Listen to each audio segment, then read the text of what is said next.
नमस्कार sir. Okay, namaste.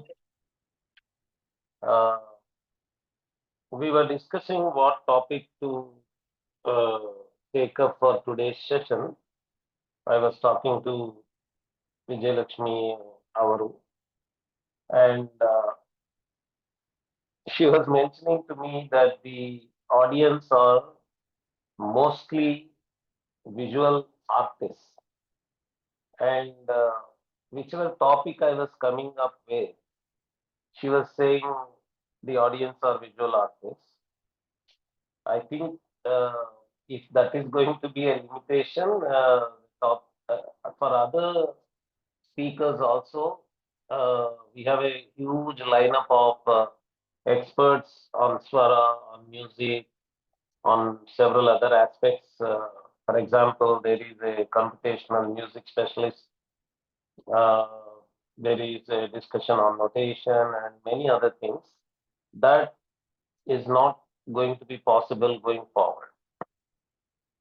But because for this time there was no time for thinking about an alternative, I thought of talking about a topic and I gave the title The Visual World of Music.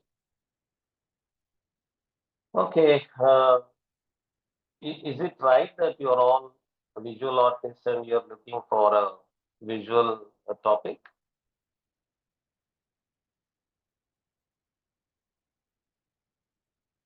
Anyone can make a comment in the chat box if you want, or question and answer box.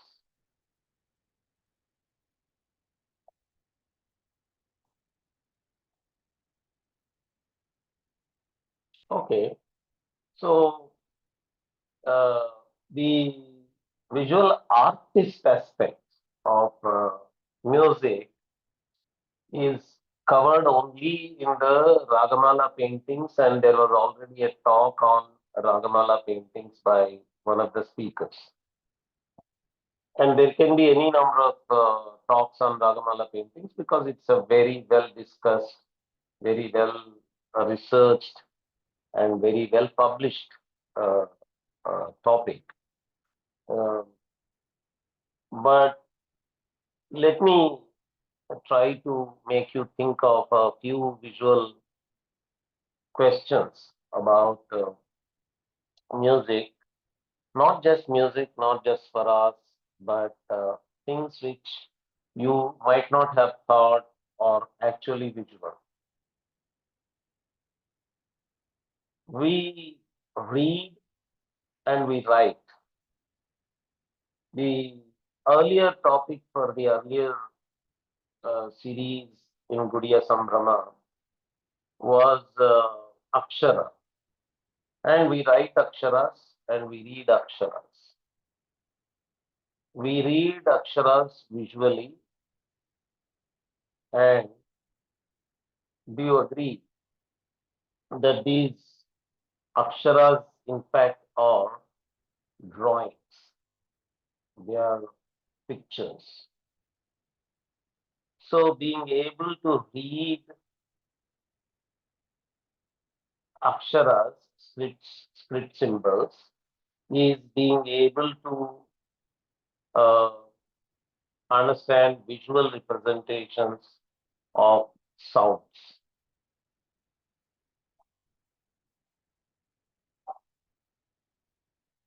And that is a huge evolution.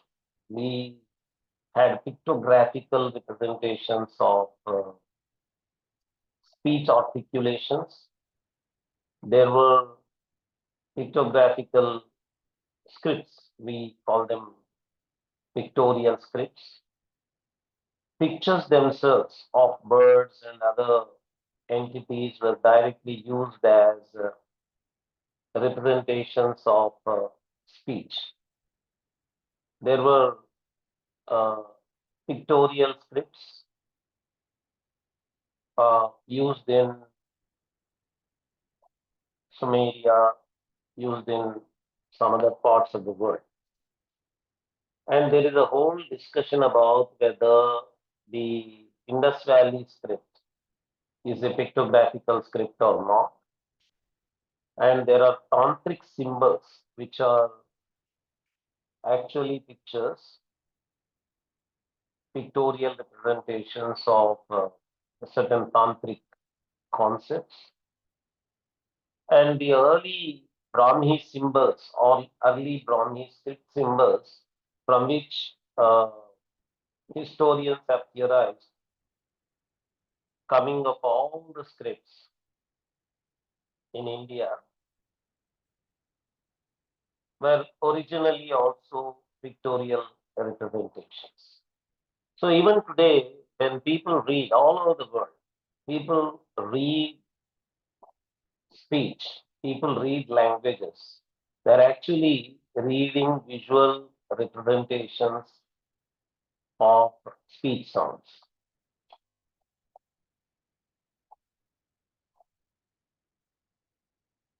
Can this be done for music? If it is done, is it done for a swara or is it done for the tala aspect or is it done for some other nuances of the notes of music? That is where we go to the concept of notation, music notation. There are music playing softwares where there is a visualization graphics that is used, and these visualization graphics are usually abstract, colorful uh, arts and fractal drawings and fractal representations. And if you see how they are responding to the music that is being played, you would understand that they are responding to the changes in volume, changes in the amplitude of the wave of sound, and they are also responding to the beats, to the tala aspect, to the rhythm aspect of music. That is the reason why these visualizations, music visualizations in the music playing apps usually look like dancers responding to the music that is getting played. When you are able to see that it is an abstract, automated drawings, graphics, dancing to the music, then you would be reminded of the dance form representation of music. Can we see all the classical dance of India as a visual representation of music? Or when we talk of classical abhinaya, enactment, are we looking at something else than the visual representation of music? Is the question that comes from these visualization graphics in the music playing apps. Here, in the visualization graphics in the music playing apps, it is just the abstract drawings that are dancing. Whereas in the case of classical dance, there is a human who is doing the abhinaya. This abhinaya, as per the Natya Shastra classifications, is classified into various categories. One of the classifications is Nritta and Nritya. Nritta is a non-verbal classical dance response to music. Nritya includes responding to verbal expressions in the music that is employed for the classical dance activity. So when people are talking about Nritya, there are only two of the fine arts that are getting employed here, that are getting involved here: music and dance. Whereas when we are talking of Nritya, there is the verbal aspect also. So in Nritya, there is a representation, visual representation by the human dancer of the semantics, semiotics, and the emotional communication aspects in the verbal aspects of classical dance. In the lyrical content of the song that is being used for dance. Whereas in Nritta, this verbal aspect, the semantics, the semiotics, and the emotional communication, these three aspects are completely removed. There is only a visual representation through dance, through the human body uh, expressions, visual expressions by the human body, only to the musical aspects. If we see the nritta that is happening in folk dance forms, in tribal or forest dweller dance forms, or even the classical dance forms, most of the times the response is to the tala, to the beats. And the response to those beats is not just in the footsteps, in the charis, in the adivus by the dancer. It is in the form of hastabhinayas and mukhabhinaya aspects like the bhrubheda, griva bheda, and other mukhabhinaya aspects, and sometimes even the karanas uh, that are employed throughout the dancer's body. So here the visualization of music, unlike in the case of uh, visualization through graphics, through abstract graphics in the visualization of music apps. Here, there is this human interaction through human body changes, human body gestures, hand gestures, feet gestures, leg gestures, and leg steps, feet steps, and the other movements in the body. And because the audience are humans, there is an identification, there is a possibility of identification of the visual representation of the music in Nritta, not in Nritya. I'm not talking about that. In Nritya also, there is this musical response to music in the form of dance, but it is mixed up with the semantic, semiotic, and emotional communication in Nritya. Whereas in Nritta, it is pure response to pure musical aspects. So here, if you see, unlike in the musical visualizations of music in the music uh, playing softwares, there is a possibility of the audience getting identified with the abhinaya that is happening in the form of nritta, because the audience also are humans. They they too have the same uh, limbs of the body like the hands and the feet and the face. And there is this sympathetic response uh, being invoked in the audience.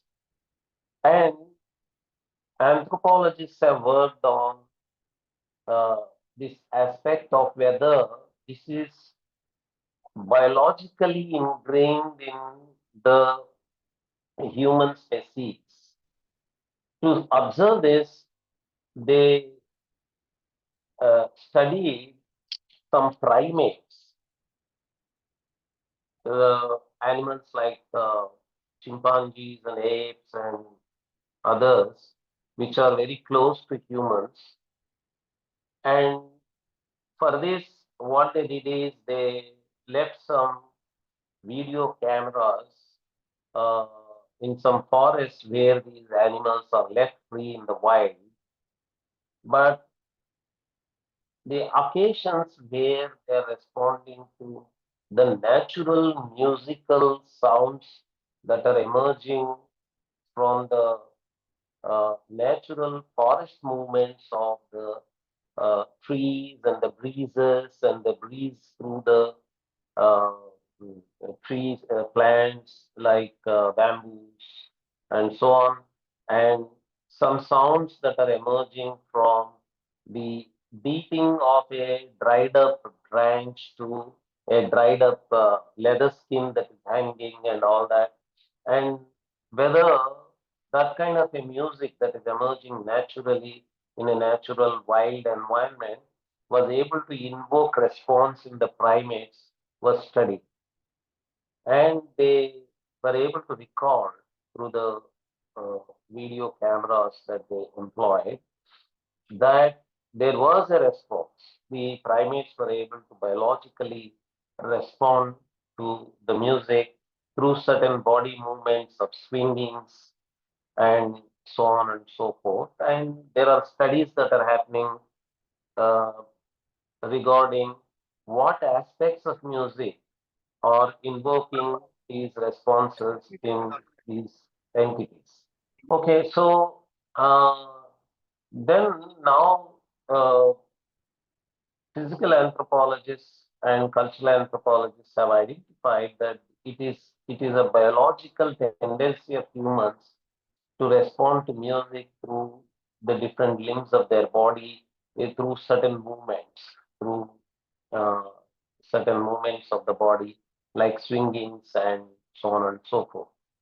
And that, if when in classical Indian dance, it is done through certain Natya Shastric stylized fashion of movements, if that is invoking responses visually through visual representation of the visual expressions, visible expressions from the dancer, then it can be understood to be a, a biologically ingrained tendency in all the humans to the musical aspects. But this is here we are talking about response. We are talking about response in the human body to the music. But when we go to the actual Shastric vocabulary regarding swaras, for example, when uh, ragas are defined or guided by arohana and avarohana of swaras, already we are coming to a visual aspect called arohana and avarohana. Arohana is already ascending, climbing is a visualization. We are visualizing the notes in a visual form of climbing up and climbing down. And that goes up to all the shrutis and the octaves. For example, the we are already using words like lower octaves and higher octaves. The word lower is visual, higher is also visual. And with, within each octave, we are talking of lower notes and higher notes. Again, this is visual. We are visualizing these notes in the form of lower and higher. And when we uh, talk of the Arohana and Avarohana aspects of a certain raga, then we are already looking at the uh, visual imagination of both the singer and the listener regarding swaras within an octave and all the different octaves also. The so the whole range of notes that if we can talk of the 128 notes of a keyboard, the entire range of all the notes in a certain scale of a keyboard, there is this climbing up and climbing down visualization in that. Because we are talking of the origin of these uh, seven notes system, seven swara system from the Vaidika swaras, Udatta, Anudatta, and Swarita. Can we see any visual idea of these two swara system, three swara system, or five swara system within the analysis of Vedic recitations? There we can see that there is a restriction to the Veda Pandits, Vedic reciters, that Shirah Kampa should not be done. Head swinging should not be done while reciting Veda. The proscribing line is Giti, Shigri, Shirakampi, तथा च लिखित पाठकः. Giti, one who recites Veda mantras like singing a song. If he is singing a Veda mantra, he is a papi. He is a sinner. It is not correct. Shigri, if he is reciting Veda mantras too fast, it is also wrong. Giti Shigri. Then what? Shirakampi. Tatha cha likita pathakah is there. If Veda recitation based on writing is wrong, that's a different topic. But Shirakampa, swinging the head, is also prohibited. It shows that there is this tendency of Shirakampa to the music as per the swara, Udatta, Anudatta, and Swarita swaras. There is this natural human tendency of doing head shake in response to each swara, but the uh, regulators of recitation of Veda mantras, they put a regulatory rule that Shirah Kampa should not be done. Then, in lieu of that, what the Veda reciters do is they use these hands. And it is done more in North India than in South India while reciting Veda mantras. In North Indian Vedic recitation, it is almost regular and it is never absent in the Vedic recitation by the North Indian Veda reciters. They do this movement and this movement and then this movement. These three movements keep happening during North Indian Veda recitation performances, Veda recitation every day. These are visual representations. Here, unlike in the case of Nritta that we were talking about, it is not response. It is a kind of a guide. It is guiding the reciter. The reciter is guiding oneself. The reciter is controlling oneself.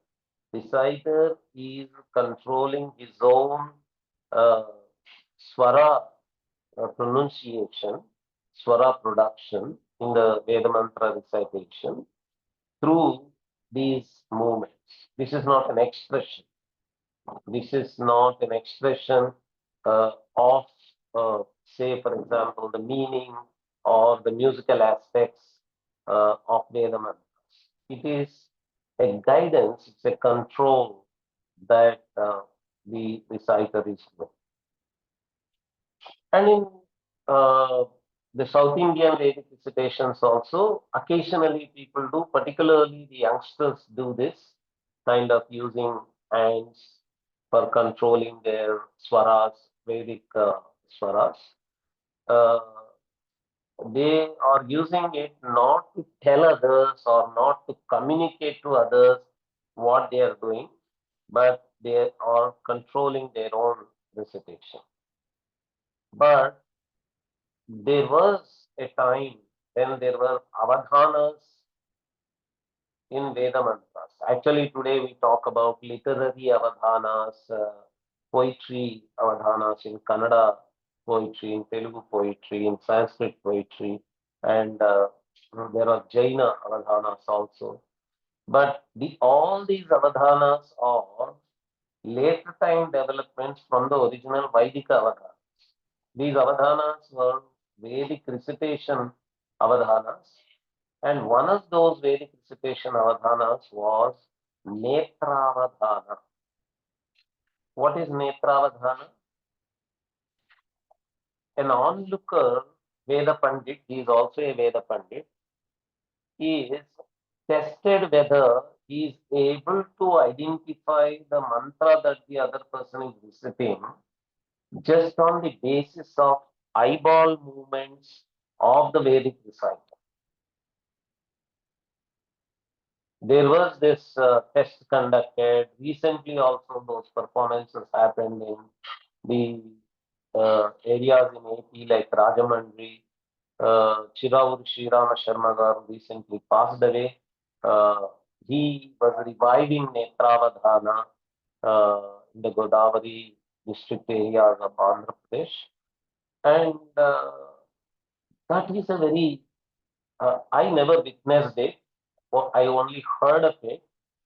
But if it is really true that such an avadhana is happening, it shows that even eyes and eyeballs are responding to the swaras.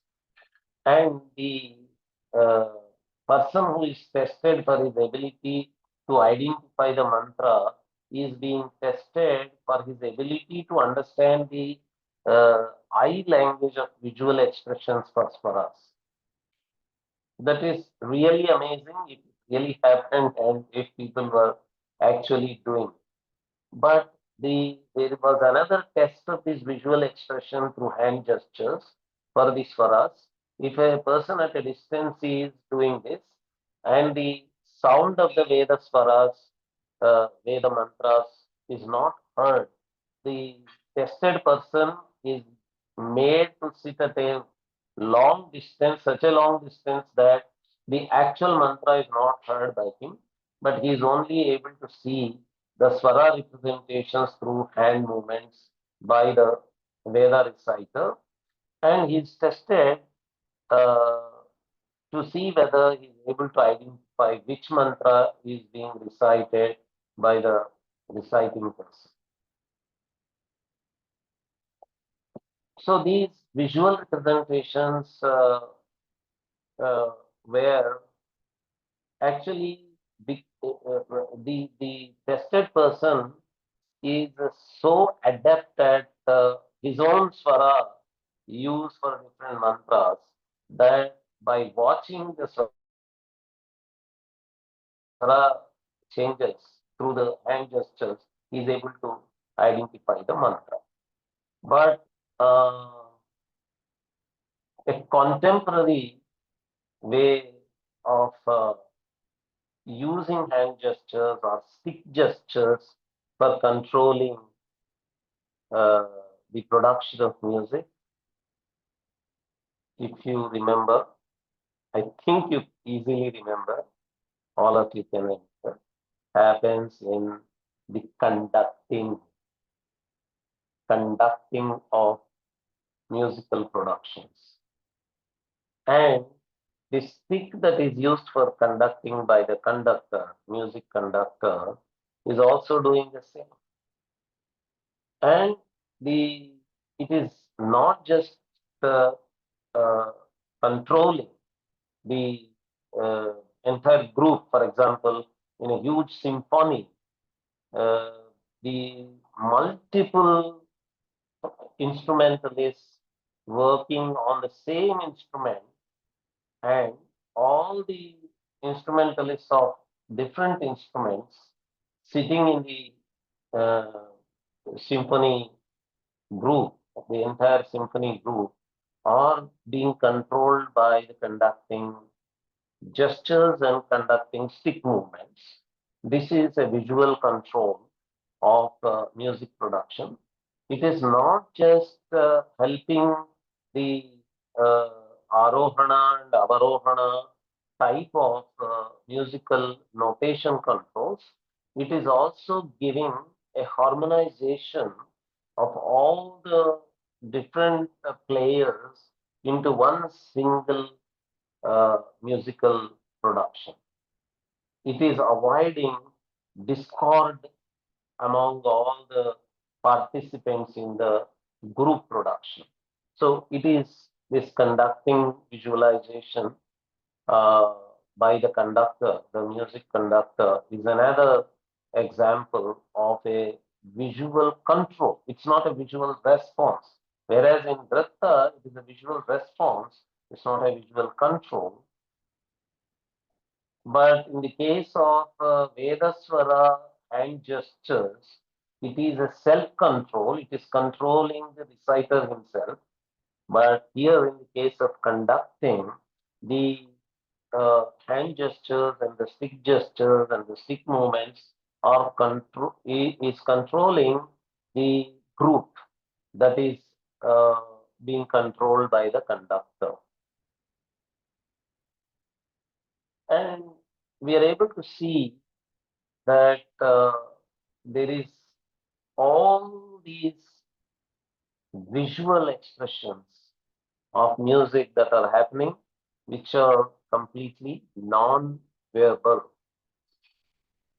whereas the akshara representations, script symbol representations, or representations for verbal expressions, which have got semantics involved, and the uh, sequence of script symbols, whether left to right or vertical top to bottom, they these script symbols are uh, they are representing sentences in a language. Uh, in some languages, these sentences may have words. In some other languages, uh, there can be wordless sentences, but it always communicates a certain meaning. So, in the case of script symbol uh, representation, it is only a semantic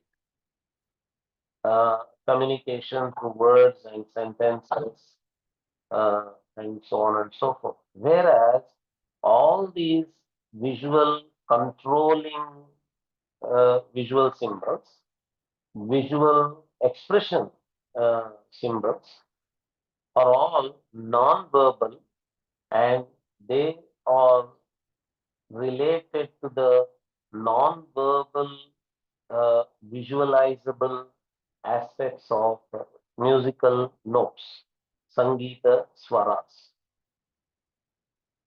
This is one area which may inspire uh, people interested in visual world, visual representation world, visual art world regarding what are the new possibilities of imagination, of visualization of music.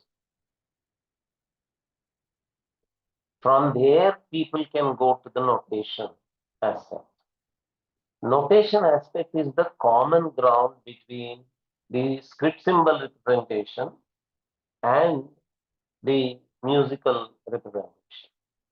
In the notation representation, Western music notation representation has been developed to such an accuracy that almost like a page full of script symbols that can be read to communicate meanings of sentences and words, the Western music notation is able to help the music producers exactly replicate the music that is communicated through the notation. That shows that the Western music notation has reached that level of accuracy of being able to communicate the uh, musical uh, production. That is where the Indian uh, classical music has been struggling to create its own notation. Uh, People have been trying. There is to some extent some kind of development, some kind of achievement in the visual representation in the form of notation. People talk about the development of classical music notation during the time of Tyagaraja by his Shishyas. People say that the Shishyas of Tyagaraja were able to visually represent the music composition by their guru on slates, and they were able to reproduce the singing exactly later when the guru asked them to remind how he actually sang extemporally out of his emotional moods. Sishyas were able to reproduce their guru's composition through the notation that they used. But these are legends. People talk about these things, though it is just a recent history. We are not able to have the actual documentation of how these notation, these achievements are in the form of notation, visual representation of classical music composition by Tyagaraja Sishyas actually happened. But today there is a lot of struggle that is happening in the form of softwares, in the form of visual representation that can be read by a music production software. There is a software called Rasika, uh, and it was actually a very old software which was being done during the days of DOS itself. Now it is getting converted into the newer software languages. Uh, and within Rasika, they developed another uh, version called Gamaka, another additional software called Gamaka, and they're able to represent through their notation even the Gamaka aspect of Carnatic music. How far this is accurate is yet to be tested by actual musicians because the Gamaka software is being read by the computer, uh, but how far that is readable by an actual Carnatic musician? If the same representation is given to a Carnatic musician, whether he can read it and reproduce the composition exactly the same way it is documented by the composer is yet to be tested, but there are efforts in that direction. People are trying to achieve both in classical music, and even classical dance notation for Indian classical dances is being attempted. And this is another area of visual representation, like the script symbols for languages, that is a visual aspect uh, that can be talked about. I just gave you the entire menu of all these visual uh, representations and controls and different visual expressions connected to music and musical swaras, just to throw some thought in your mind so that you can apply your own creativity as visual artists to come up with your own uh, visual representation ideas for musicals for us. Now I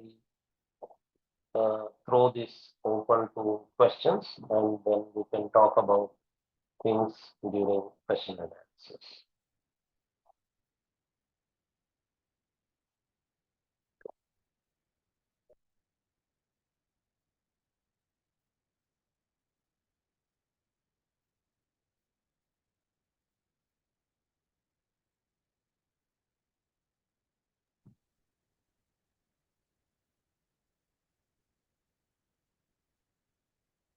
Are there any questions in the chat box or question and answer box? Or Aparnaji, do you yourself have some questions? No questions are there in the chat box, sir.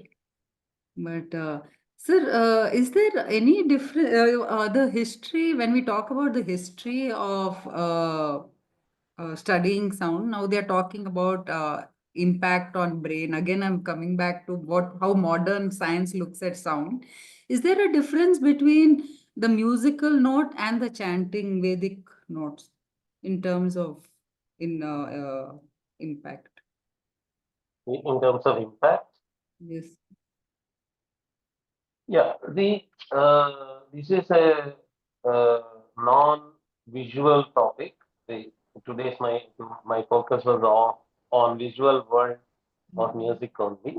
This is a neurological impact topic. Uh, there are studies being conducted now.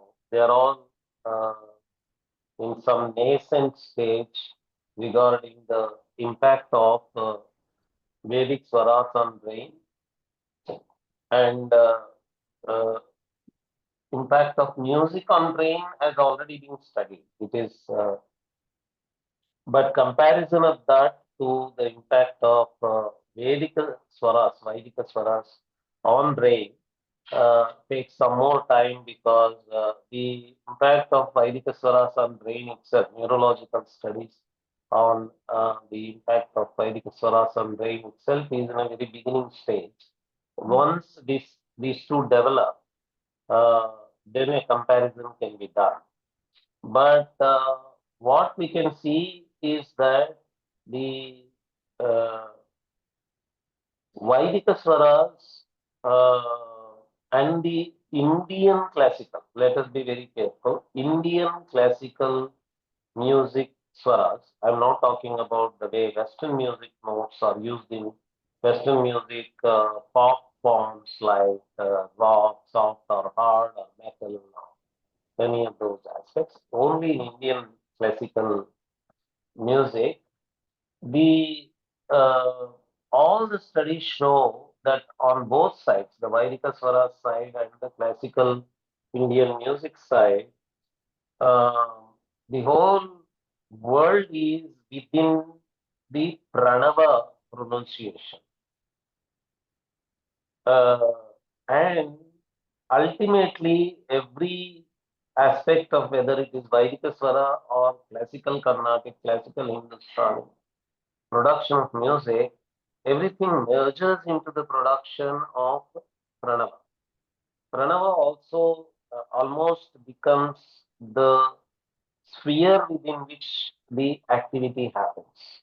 It is the scope within which the activity happens. It looks as though the classical Indian musician is trying to every time come back from every one of his swara productions back into harmonizing with the Pranava sphere. mm, And that has a neurological impact.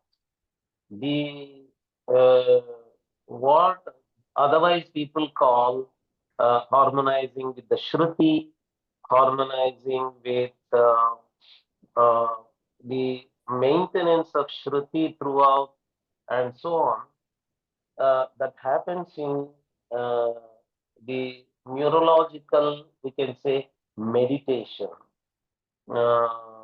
both by the singer and the audience, singer and the listener. It induces a kind of a meditational neurological experience because every time it is bringing the whole thing back to uh, a harmony level of pranava. Uh, so that is the commonality between Vaidika Vedaswara recitation and the Indian classical Carnatic or classical Hindustani music production.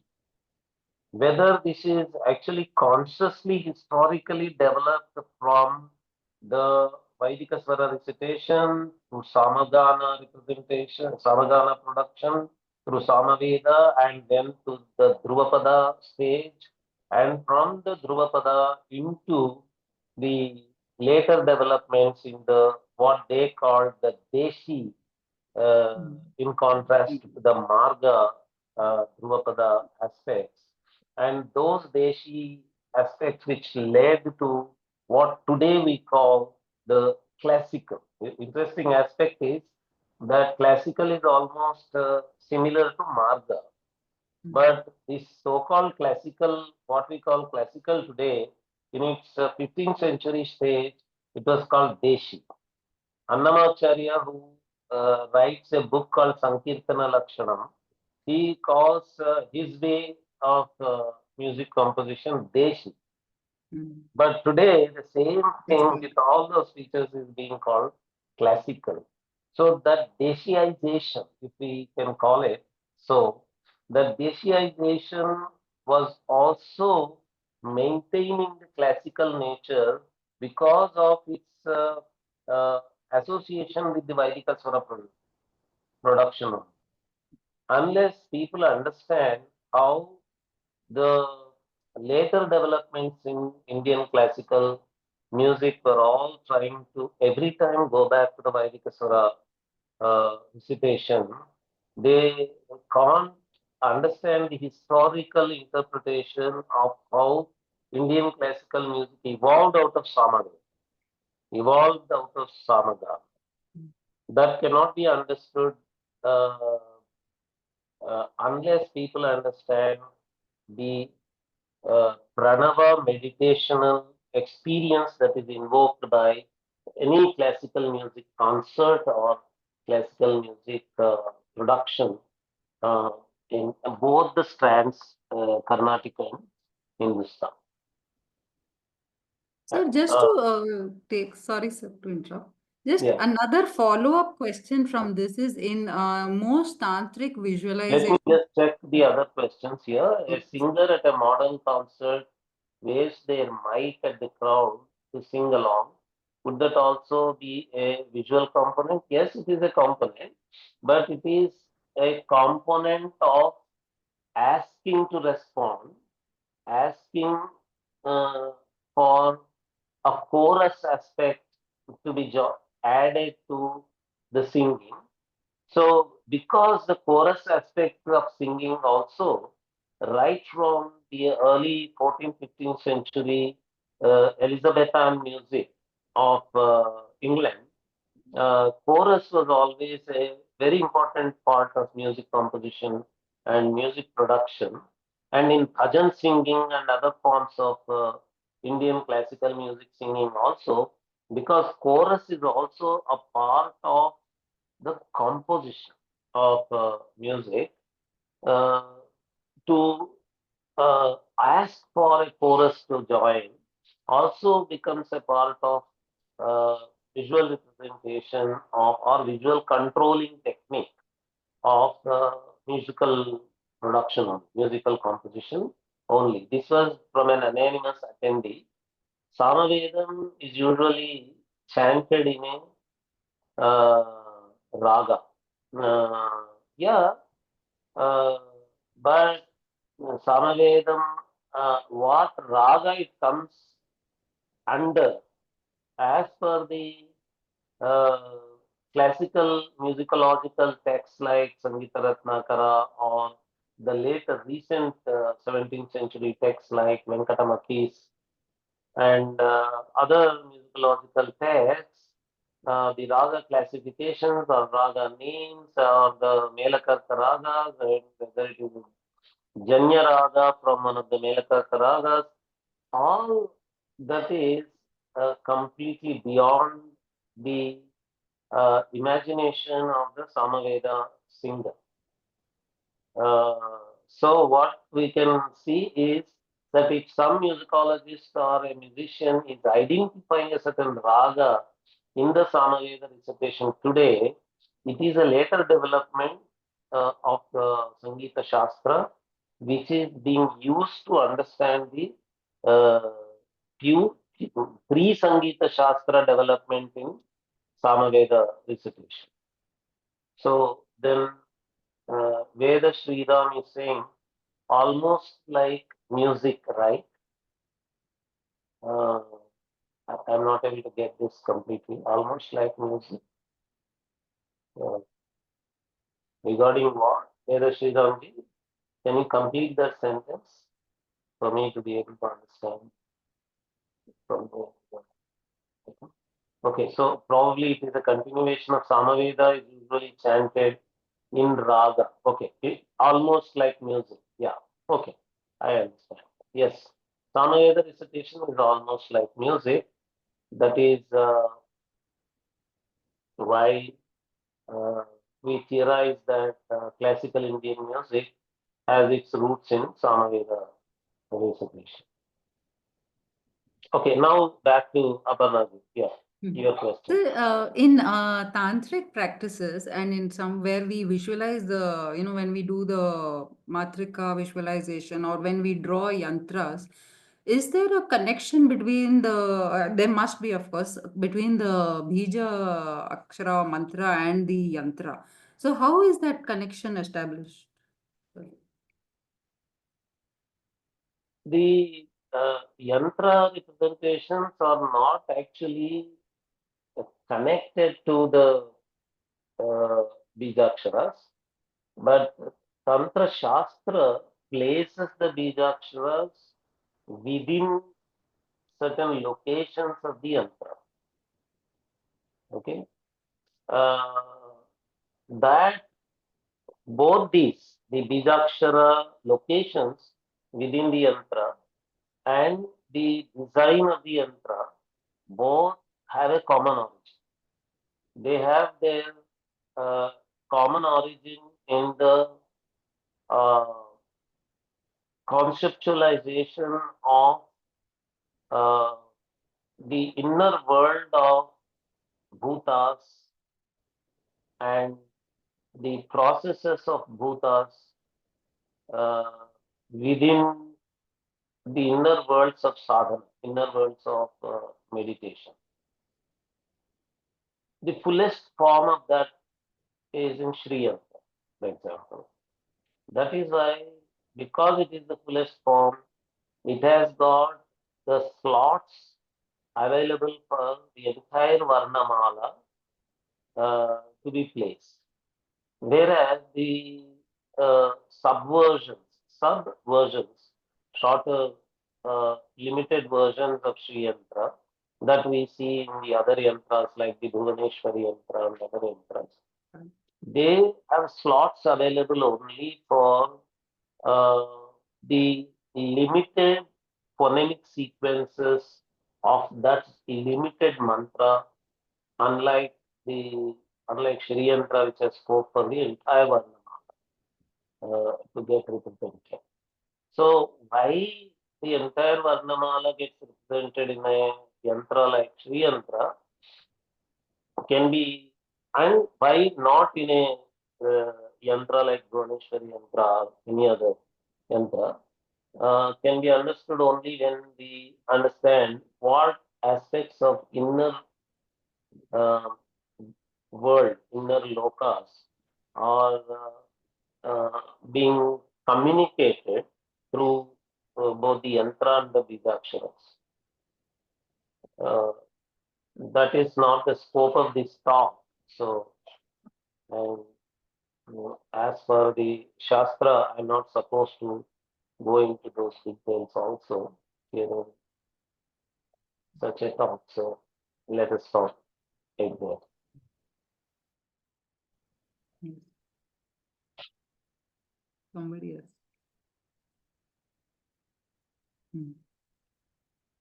But one thing we can talk about because you brought it, like the visual representation in the form of yantras, uh, is that uh, the humans have uh, their inner world, their entire inner world is already ready to receive this yantra communication. So what yantras are doing is they are just awakening the yantras that are already there in the uh, inner worlds of humans by birth. Yantra experiences are innate to humans,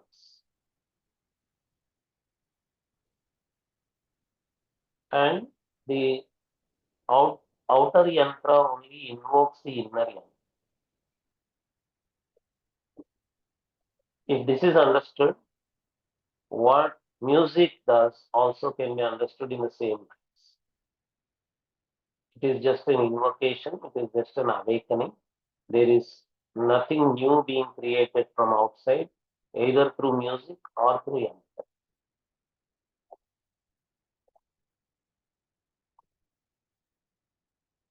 No new generation, just an awakening. Okay? Okay, so I think it is time to conclude. Thank you so much. Shall we conclude? Yes. Thank you so much, sir.